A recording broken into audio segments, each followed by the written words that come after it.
Caitlin Clark fans did not miss. They were quick to point out, oh, now you remember she's on the team. Now you want to acknowledge her. By the way, that goes also for the Indiana Fever social media. Guess who's back on social media? Guess who they remembered was on the team? Caitlin Clark. She went full on dark side last night. Tiffany Hayes, get on. In your face. Two things became very clear following the Fever's latest performance. First, Caitlin Clark came out with a different edge. Aggressive, physical, hitting logo threes, getting into defenders' faces, and generally playing with a level of intensity that felt like she was using the game as an outlet. It worked. Second, Clark's supporters have long memories, and Stephanie White's post-game comments about Clark did not land the way they might have been intended to. Tiffany Hayes, get on. In your face. Busting down logo threes. Creating. Destroying. Got a little arrogant last night. I liked it. I think it's what she needs. Go out there, whatever it is she's trying to work through from a mental standpoint, go out there and take your frustration out on the opponent. On the basketball court. Inside the locker. White offered praise for Clark after the win, noting her emotional drive, her ability to channel that energy productively, her finishing through contact at the rim, and what she described as strong defensive effort. The words were complimentary on the surface. The reaction, however, was something else entirely. A large portion of the fan base was not buying it. Inside the locker room. Let's fucking go! Oh yeah, Fever girls! Yep, good job, ladies. Really good job. I think we put together more than 35 minutes. Really good stuff. And oh my God, okay, defense. That's what I'm fucking talking about. I'm gonna tell you what, we're getting better. Every day we're getting better. Okay, and we haven't even figured it out yet. Right, we haven't even figured when it starts to really. Comments flooded in, suggesting the whole thing felt rehearsed. That White was reading from a script rather than speaking genuinely. The sense among many was that the praise only came because the pressure from outside became too loud to keep ignoring. The Indiana Fever's social media team also drew attention for suddenly featuring Clark prominently again after a stretch where her presence in their posts had been noticeably reduced. The timing of both developments, the coaching praise and the social media shift, was not lost on anyone paying attention. When it starts to really click on both ends of the floor, we're gonna be scary. Okay, we gotta give ourselves and each other grace through the process, right? And we gotta understand that it is a process, and a process is not linear. Right? It's not linear. But every day we have an opportunity to take a step forward. Like Lyndon says, you either get better or you get worse. You never stay the same. Right? So we got to take advantage every day. And tonight, we got better. I'm really proud of you guys. That's really good stuff. Really good stuff. Clark's locker room speech after the game captured the energy well. She was fired up, calling out the defensive effort in particular, and making clear that the team is still figuring things out but trending in the right direction. The message was direct. The process is not a straight line, but improvement is happening, and when everything clicks on both ends of the floor, this team is going to be a serious problem for opponents. On a broader level, the numbers speak for themselves.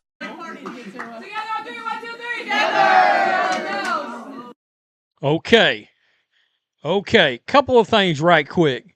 Number one, you got Golden State on the second of a back-to-back.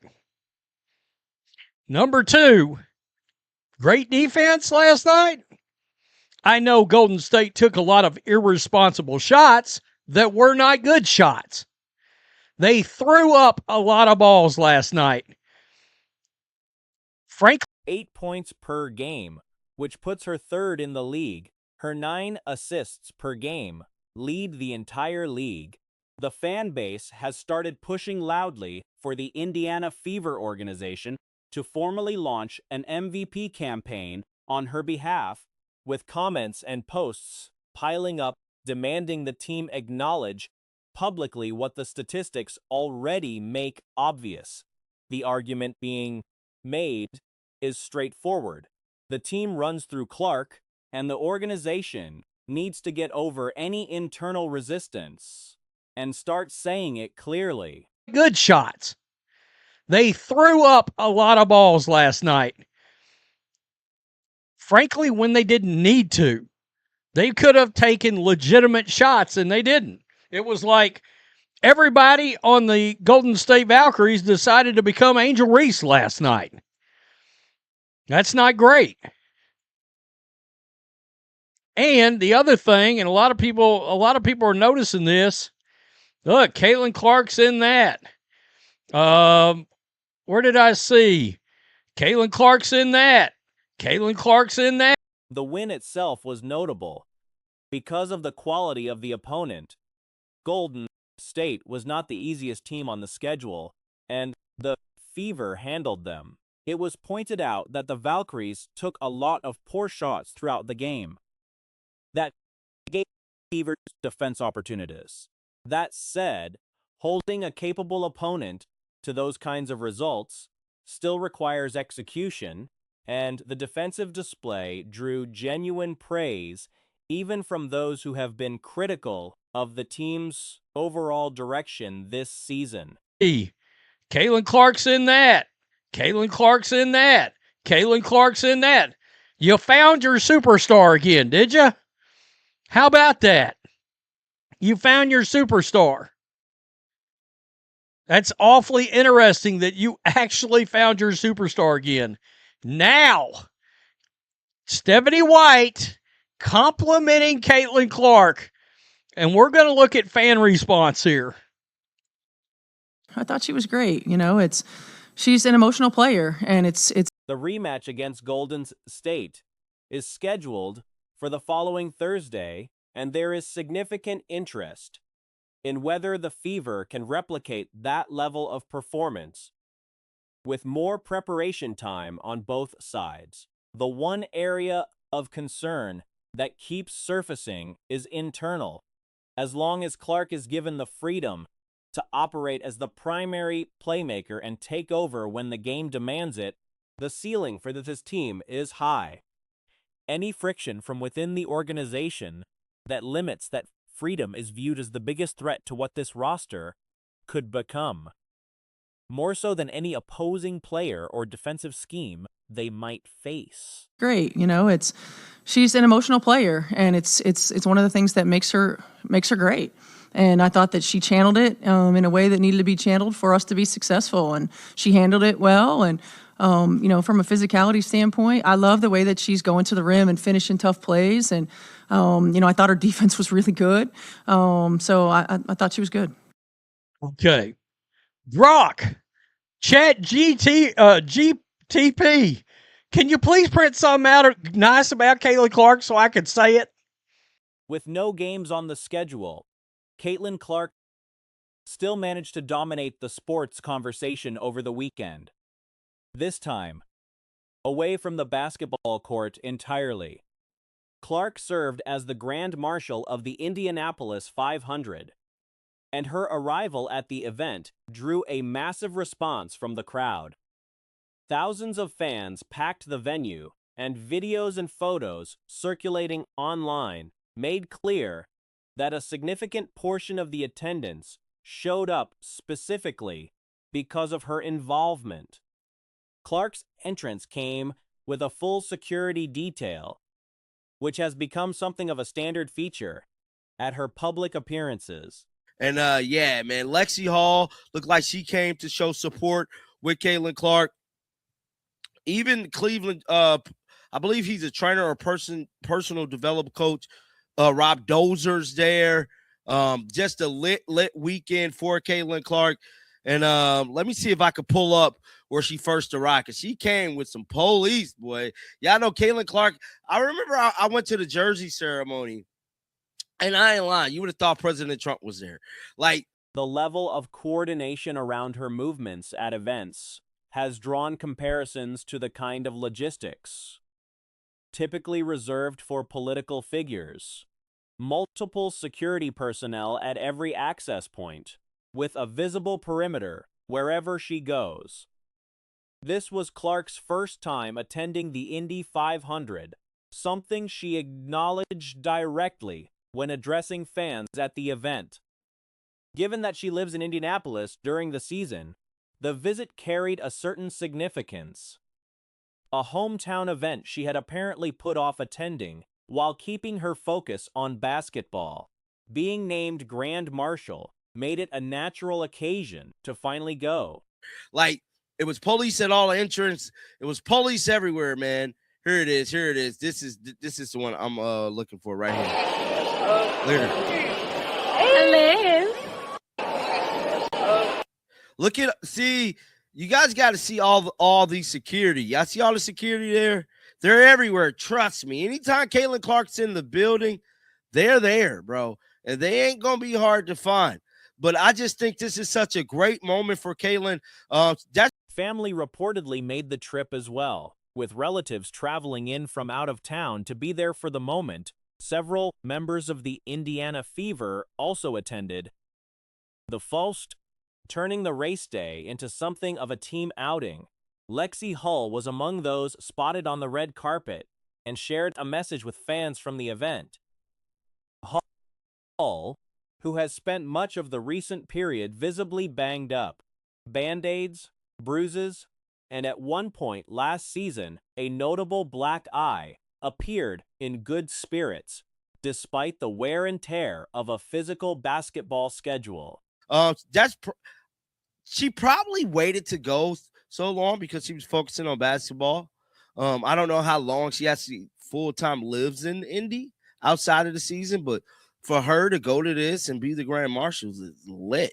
Imagine how many fans are like just hella happy Caitlin Clark is there. Like, just think, Caitlin Clark fans went to the Indy 500 this year just to see Caitlin, bro. Like, Monique Billings was also reportedly at the event, and based on the footage and updates coming out, it appeared that a broad group from the Fever roster made the trip out to the track. One of the lighter moments from the day involved a Fairlife milk promotion, where players were asked to name their preferred type of milk. The answers ranged across the board: chocolate milk, almond milk, whole milk, with one player noting a lactose intolerance that narrowed her choices considerably. It was the kind of relaxed, off-duty interaction that tends to go over well with fans during the off-season stretch. It's crazy work. Look at all these fans. Like, look at this, bro. Let me get this put up. You guys are not seeing this. Like, look at all these fans, dog.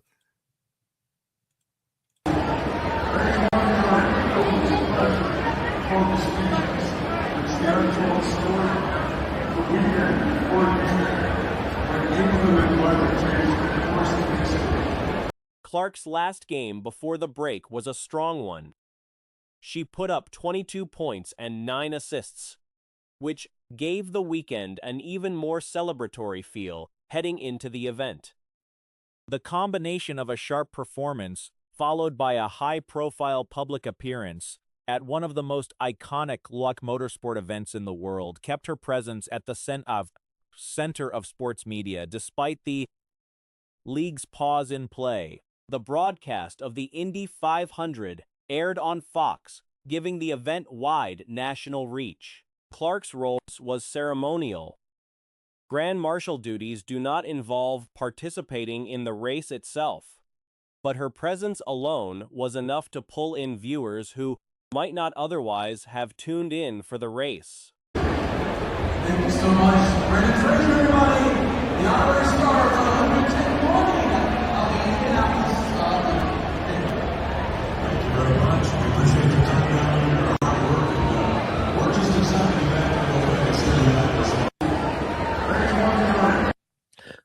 So as you guys can see now, Caitlin Clark is definitely signing autographs. Look at all of these.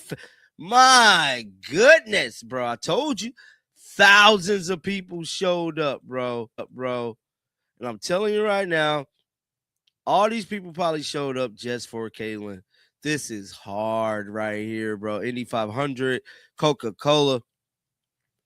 Caitlin Clark is there. Great carpet. They brought the red carpet out for CC.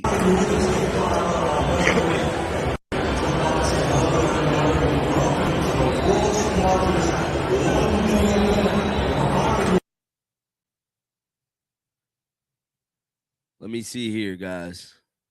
Marcus Erickson, wanting 2022. There's a reason he's right in the middle. I guess other people have the same idea.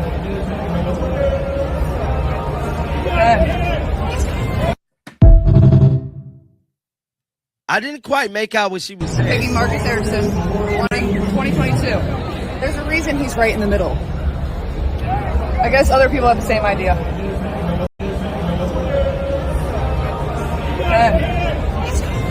I think he drive the 22 car. I think he might drive. Now, this is Lexi Hall. I believe Lexi Hall dropped a message too. Lexi Hall, she's always bruised up. Poor Lexi, man. She always bandaged up and bruised up, dog. I ain't let you got band-aids on her knee. Last year, she had the black eye. Lexi Hall be getting bruised and battered out there balling, man.